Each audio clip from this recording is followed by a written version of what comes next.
Olá, bem-vindos a mais um episódio do podcast Uma das seus pés da secção internacional do Expresso.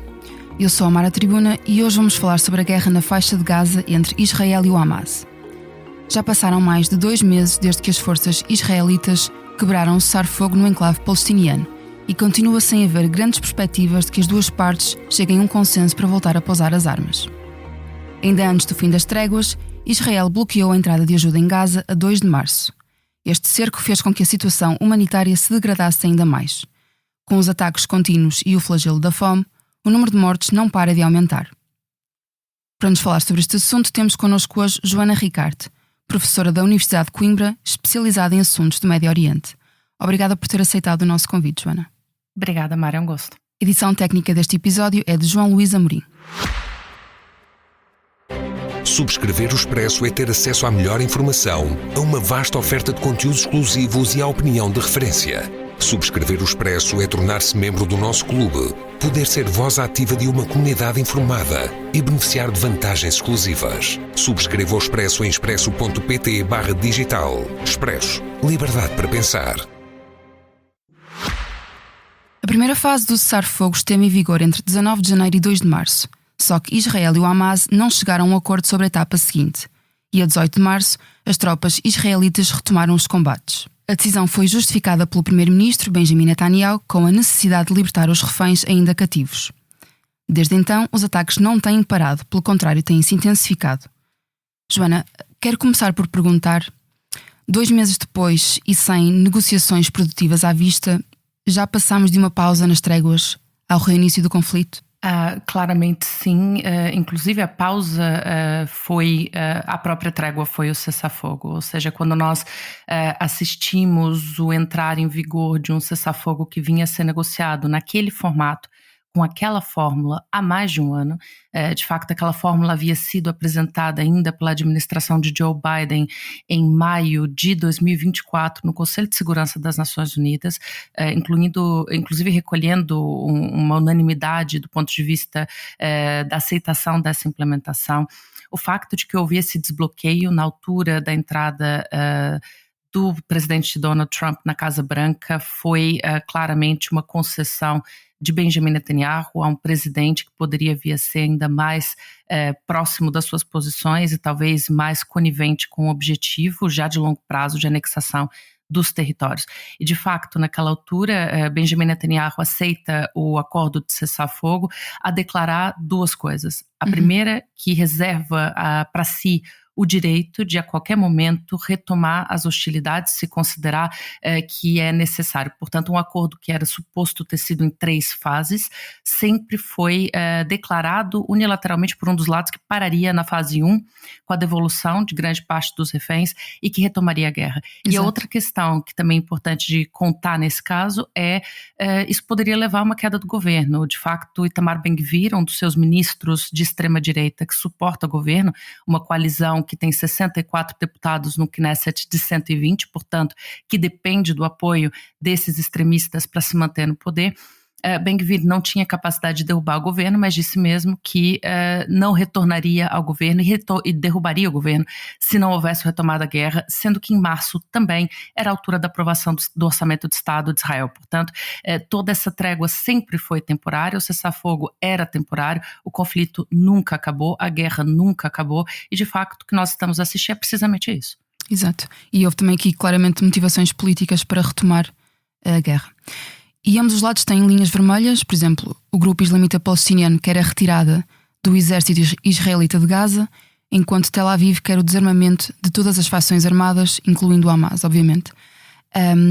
E se ninguém está a ceder, como é que este impasse pode ser desbloqueado?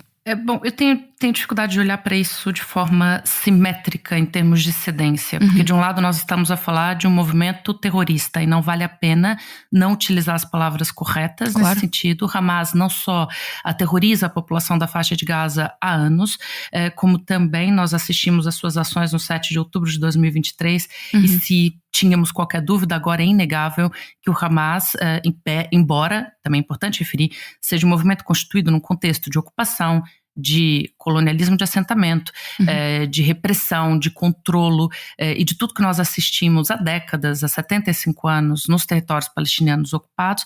Então é um movimento que visa a autodeterminação de um povo, é verdade, mas é um movimento que recorre a táticas terroristas para fazer isso. Portanto, de facto, o que nós temos aqui é uma diferença de atores e, portanto, a questão da cedência, como se estivéssemos a falar de atores simétricos, me parece não ser a melhor forma da gente colocar isso, para perceber de facto que o Hamas, por um lado, tem uma vantagem, que são os reféns e as vidas de israelitas, ainda em torno de 21 vivos, pelo menos dados como vivos na faixa de Gaza, e mais os corpos de outros tantos, e que o Estado de Israel, esse sim, está a agir de forma desproporcional, parecida com o que o movimento terrorista faria se tivesse as capacidades para fazê-lo. E olhando para a realidade concreta no dia de hoje, o Hamas é um movimento praticamente desmantelado, e tanto é que já repetiu mais de uma vez, que está disponível para devolver todos os reféns, contanto que tenha garantias de fim da guerra, incluindo sair da faixa de Gaza. O Hamas disse isso no fim do cessar-fogo. Devolveria de uma vez todos os reféns vivos, alguns já mortos desde então, com a troca da garantia do fim do cessar-fogo, e diz que o futuro de Gaza não tem que passar por si. O Hamas é um movimento desmantelado hoje, é uma ideia que ganha força no contexto em que as pessoas perdem perspectiva de vida, perdem seus parentes, seus filhos, seus entes queridos, e não tem mais nada para se agarrar na vida que não seja a via das armas, a via da violência, a via da vingança. Portanto, como nós sabemos, essa guerra não leva à segurança do Estado de Israel. Uma prova cabal disso são os infelizes ataques que aconteceram na embaixada de Israel em Washington. Exato. Aliás, não foi na embaixada, mas foi contra funcionários da embaixada, que vitimou um casal jovem de israelitas, o que mostra que essa guerra não tem trazido segurança nem para o Estado de Israel, nem para o povo judeu no mundo todo, porque tem aumentado o antissemitismo, levando a uma perda de moralidade de um Estado que representa um povo. E falando agora sobre os reféns, o Hamas raptou 251 pessoas no ataque de 7 de outubro ao sul de Israel e ainda tem sob a sua alçada 21 reféns vivos que só tenciona libertar num cenário de paz. Joana, acha que o Hamas está a usar estes reféns como contrapartida para exercer influência sobre Israel, ou seja, como se fossem um trunfo, entre aspas? Claramente que sim, e não tem sido muito bem sucedido, porque o governo de Benjamin Netanyahu tem a libertação dos reféns como um objetivo discursivo que não se materializa na prática, como de facto tem sido a denúncia de todas as famílias dos reféns que estão em desespero com tudo que se passa, porque vem a oportunidade de retomar as pessoas que amam cada vez menor e a possibilidade das suas vidas estarem em causa. De novo, o Hamas é um movimento terrorista, é isso que faz um movimento terrorista. O que acontece é que o desmantelar de um movimento terrorista não se dá só pela via das armas, se dá também, como já agora, isso não é frase minha, é uma frase dos Breaking the Silence, um movimento israelita de ex-soldados que decidiram dizer o que fizeram ao longo desses últimos anos, não só agora na guerra em Gaza, as atrocidades que cometeram, o que viram, e quebrar o silêncio, por isso que o nome deles é Breaking the Silence, e eles mesmos disseram logo no início da guerra que não há esperança, não há futuro, não há paz, não há estabilidade para o povo de Israel se não houver dignidade, se não houver direitos, se não houver perspectiva de vida para o povo palestiniano. E, portanto, o que o Hamas está a fazer é claramente chantagem, é claramente uma utilização horrível da vida das pessoas para pressionar um Estado, uma população, a sua própria opinião pública do ponto de vista doméstico, mas o Hamas está a conseguir, de facto, contribuir para o extremar de toda a sociedade israelita, porque Benjamin Netanyahu instrumentaliza esse discurso para convencer as pessoas de que há uma insegurança ontológica da sua existência, da sua continuidade enquanto grupo identitário, e o Hamas só contribuiu para isso. Portanto, temos aqui de novo os dois lados extremistas e radicais a se ajudarem a si mesmos. E num cenário em que os restantes reféns são finalmente libertados, acha que o Hamas ainda vai ter algum tipo de poder ou de influência sobre Tel Aviv? Esperemos que isso venha a acontecer e o mais rápido possível. A verdade é que o Hamas hoje o que tem é isso. É isso e também um ganho, de facto, que o Hamas teve, que foi expor para o mundo às custas da vida de 53 mil palestinianos, 17 mil delas crianças, da vida de mais outros tantos que não estão registrados e que já morreram, se não foi pela via das armas, pela via da fome, da doença, do frio, da falta de condições de vida. E à custa disso tudo, o Hamas conseguiu de facto denunciar para o mundo o que já era um contexto de violência, de ocupação, de controlo, de manipulação, que se agravou profundamente e tomou uma escala nunca antes vista. É difícil até de imaginar, mesmo para os analistas mais conhecedores e mais afiados sobre essa situação. Era difícil de imaginar uma escala como essa, era difícil de imaginar que o mundo ia deixar chegar num ponto como esse. Exatamente. E o grande ganho do Hamas foi de facto esse, e acho que é essa a vantagem real que hoje o Hamas, enquanto ideia, tem sobre Israel, porque enquanto movimento está bastante desmantelado. Se a Mara me permite só adicionar mais um ponto relativamente à questão do desarmamento, a percepção da importância disso hoje na sociedade política palestiniana é tanta que Mahmoud Abbas, o líder da autoridade palestiniana, que lidera o partido Fatah, está em negociações no Líbano com o presidente do Líbano para discutir o desarmamento das facções palestinianas no sul do Líbano, incluindo do Hamas, num contexto em que o Líbano também tenta desarmar o Hezbollah, precisamente porque percebe que essas milícias são uma justificativa para Benjamin Netanyahu e outros atores extremistas como ele avançarem uma agenda de anexação, de ocupação e de guerra, e portanto tem tentado tomar uma via diferente, que é a do controle estatal e do fim desse tipo de facções que só contribuem para a desculpa que Benjamin Netanyahu utiliza frequentemente. Certo. E Israel impôs um cerco total à ajuda humanitária a 2 de março, impedindo a entrada de comida, medicamentos, abrigos e outros bens essenciais. Como consequência, 1 em cada 5 palestinianos passam fome, segundo a Organização das Nações Unidas, e houve muita pressão, sobretudo por parte de organizações humanitárias, para que Israel deixasse entrar algum auxílio, uma vez que é quem controla todas as fronteiras da faixa de Gaza. Mas só na última quarta-feira é que o bloqueio foi interrompido, e a ONU confirmou que começou a distribuir o equivalente a 90 caminhões de ajuda humanitária no enclave. E pergunto porque é que demorou tanto tempo até este cerco chegar ao fim. A pressão internacional deveria ter sido mais forte? A pressão internacional deveria ter sido muitíssimo mais forte já há muito tempo e muito antes disso. Curiosamente, eu estava a olhar recentemente dados da OCHA, que é a agência das Nações Unidas que trabalha com questões humanitárias, que faz gráficos de diversas zonas do mundo que passam por situações calamitosas, infelizmente não é só em Gaza, e eu tinha uma figura de 2019, em que a informação que aparecia, eu por acaso estava a mostrar para alguns alunos numa aula, era de perigo, de ameaça à vida, fome, falta de condições de higiene, de acesso a recursos, enfim, era um mapa de 2019 que podia muito bem ser o mapa de hoje. Tudo que ali estava escrito, se eu não dissesse que era de 2019, eu convencia facilmente a minha audiência de que era atual. E, portanto, o silêncio da comunidade internacional, a conivência da comunidade internacional, ela é tão prolongada que ela não remonta aos ataques de 7 de outubro de 2023 e a resposta desproporcional de Israel. Inclusive, os ataques de 7 de outubro de 2023 são tão deploráveis quanto expectáveis. Ou seja, no contexto em que vivia a população palestiniana, que já estava em cerco na faixa de Gaza, que já dependia de ajuda humanitária. Sim. Antes dessa guerra entravam 500 caminhões de ajuda humanitária por dia. A situação em que aquilo estava só podia levar de facto à violência. Foi de um nível também desproporcional, difícil de imaginar ou de esperar, mas de facto aquilo era quase expectável. E o silêncio da comunidade internacional tem a ver com a fadiga de guerra, por um lado.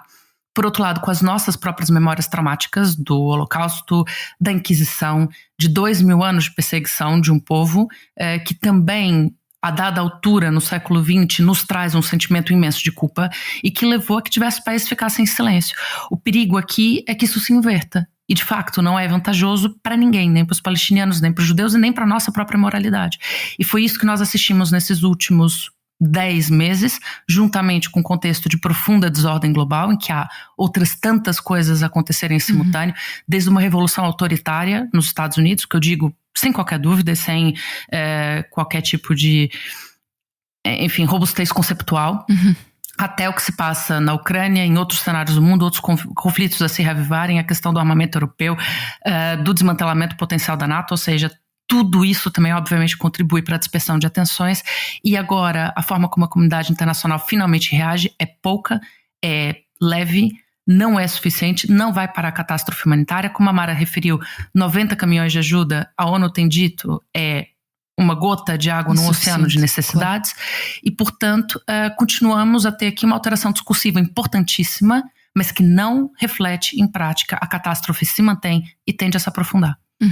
E como eu dizia no início do episódio, o número de mortes não para de aumentar. Desde o início da ofensiva, as tropas israelitas mataram mais de 53 mil palestinianos, e entre pessoas que morreram, estão desaparecidas e fugiram desde outubro de 2023 da faixa de Gaza, o enclave perdeu cerca de 7% da sua população. É exagerado dizer que está a haver uma limpeza étnica em Gaza? Deixa-me adicionar um dado antes de responder essa questão, que é, para além das mortes, da consequência visível, temos também os órfãos, temos também as crianças com danos cognitivos irreversíveis por falta de alimentos em tenra idade. E, portanto, estamos a falar de uma população que já era 50% dela constituída por crianças, por menores de 18 anos de idade, em momento de desenvolvimento físico, cerebral, e tudo isso, para além dos 18 meses sem escolas, sem saúde, enfim, vai levar ao impacto bastante maior do que o que hoje conseguimos reportar do ponto de vista das doenças que vão se proliferar, da questão de atrasos cognitivos por conta do resultado disso tudo. Portanto, o impacto é muito maior do que os 7% de pessoas que já estão consideradas provadas mortas. Isso dito, é claramente uma limpeza étnica. Já agora, o contexto, a utilização do termo limpeza étnica com relação a Israel-Palestina não é sequer nova. Aqui atrás de mim, nos meus livros, vê-se Ilan Pappé, a limpeza étnica da Palestina. Okay. E, portanto, isso é um livro que foi publicado em 2006 por um historiador israelita. E não é um termo novo. A ideia do deslocamento forçado por colocar as pessoas em condições de vida impossíveis já era há muito documentada por historiadores sérios, incluindo israelitas, e agora é bastante claro que o termo de limpeza étnica se aplica, e o de genocídio, que tem um enquadramento jurídico específico do ponto de vista da prova de intencionalidade, foi construído na Convenção de Genebra como um crime póstumo, porque só se prova o genocídio, a intencionalidade do genocídio, depois que ele ocorreu, depois que se pode aceder a provas, depois que se pode aceder ao campo, por mais que todos os especialistas, saiu ainda ontem no público um artigo a falar com 2 especialistas em estudos de genocídio e holocausto, a dizerem que ninguém tem dúvidas que é um genocídio.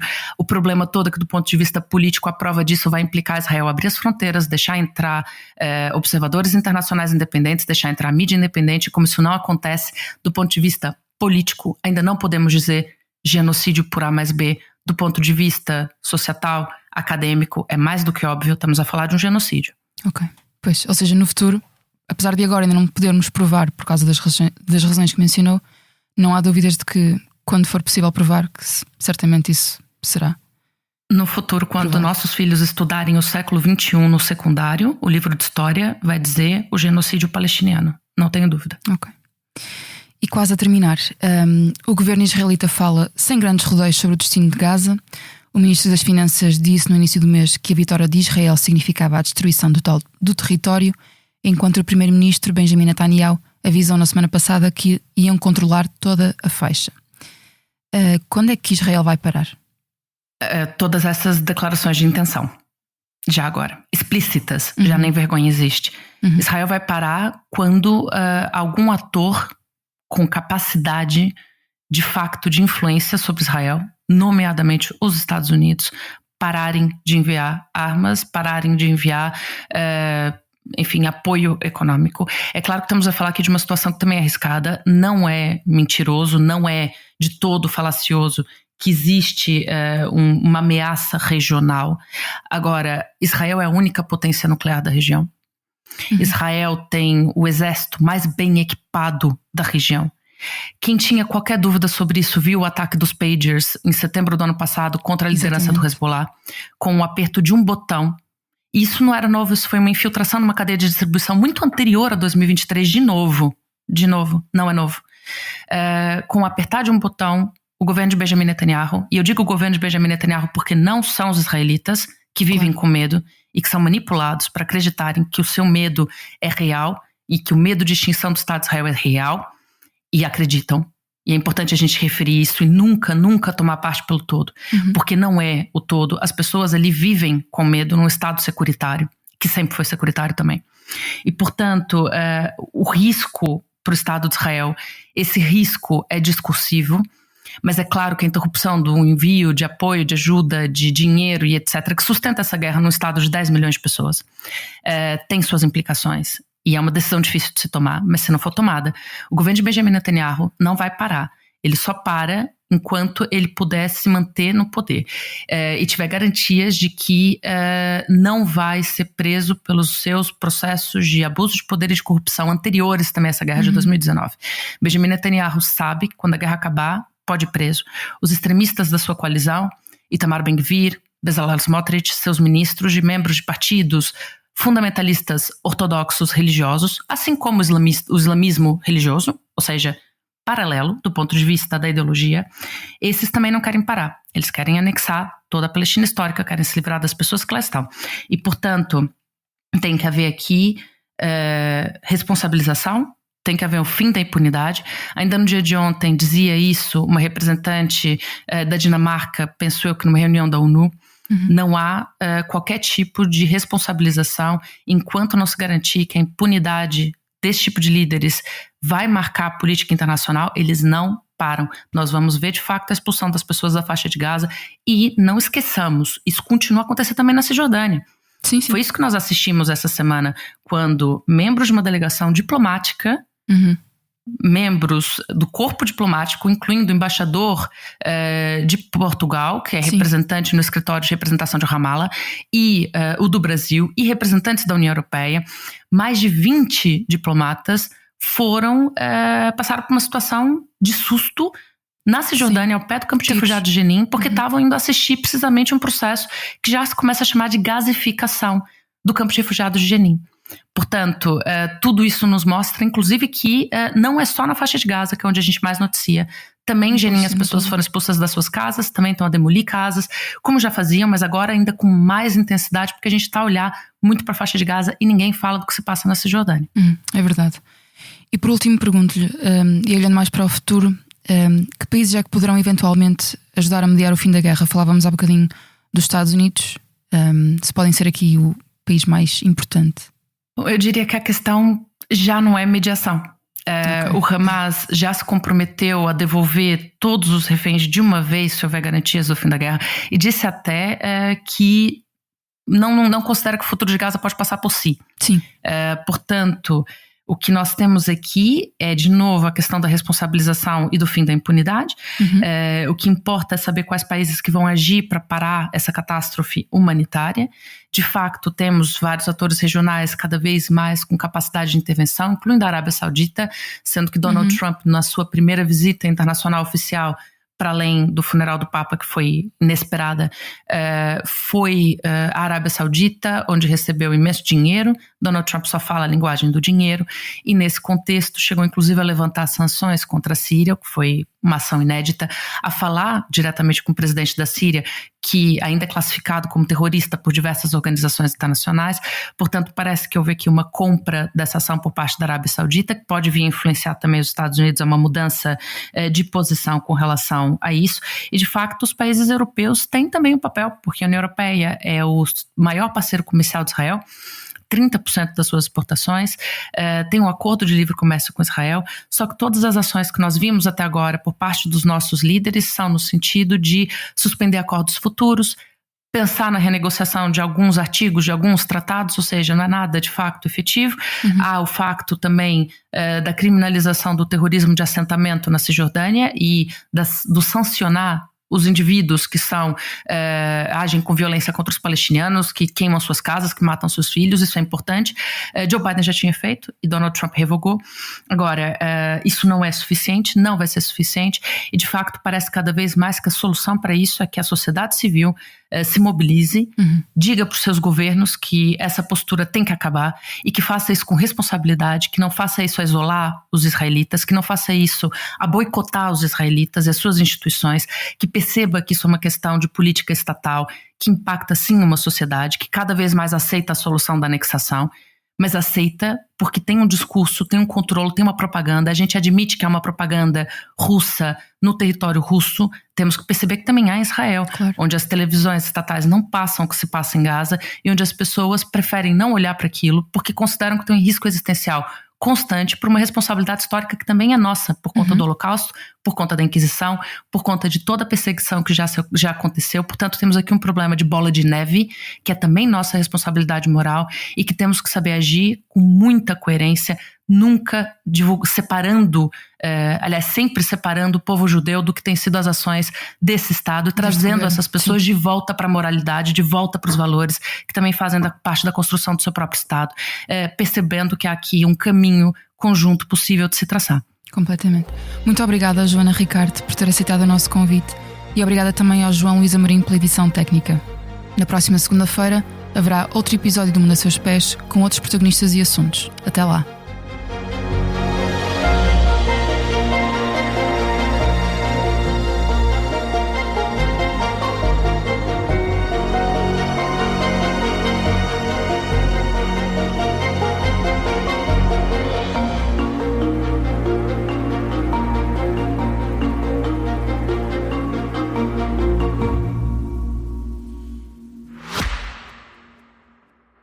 Subscrever o Expresso é ter acesso à melhor informação, a uma vasta oferta de conteúdos exclusivos e à opinião de referência. Subscrever o Expresso é tornar-se membro do nosso clube, poder ser voz ativa de uma comunidade informada e beneficiar de vantagens exclusivas. Subscreva o Expresso em expresso.pt/digital. Expresso. Liberdade para pensar.